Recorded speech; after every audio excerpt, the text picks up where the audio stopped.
हरतालिका तीज की व्रत कथा के अनुसार माता पार्वती जी ने भगवान शिव को अपने पति के रूप में पाने का संकल्प लिया।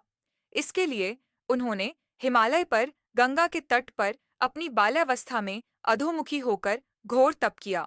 तपस्या के दौरान उन्होंने अन्न का पूरी तरह से त्याग कर दिया।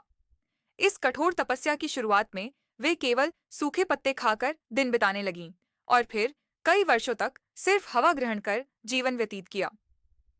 माता पार्वती की यह कठिन साधना और कष्ट देखकर उनके पिता बहुत दुखी हो गए। एक दिन महर्षि नारद भगवान विष्णु की ओर से विवाह का प्रस्ताव लेकर माता पार्वती के पिता के पास पहुंचे।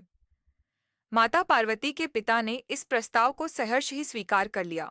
पिता ने जब बेटी पार्वती को उनके विवाह की बात बताई तो माता को बहुत दुख हुआ और वे रोने लगीं। फिर माता पार्वती ने अपनी एक सखी के पूछने पर उसे बताया कि वे यह कठोर व्रत भगवान शिव को प्राप्त करने के लिए कर रही हैं, जबकि उनके पिता उनका विवाह श्री विष्णु से कराना चाहते हैं। तब सहेली के सुझाव पर माता पार्वती ऐसे घने वन में चली गईं जहां दूर दूर तक कोई आता जाता नहीं था, और वहां एक गुफा में जाकर वे भगवान शिव की आराधना में लीन हो गईं। कहते हैं मां पार्वती के इस तपस्विनी रूप को ही नवरात्रि के दौरान माता शैलपुत्री के नाम से पूजा जाता है। फिर भाद्रपद शुक्ल पक्ष की तृतीया तिथि को हस्त नक्षत्र में माता पार्वती ने रेत से शिवलिंग का निर्माण किया और शिव जी की स्तुति में लीन होकर रात्रि भर जागरण किया।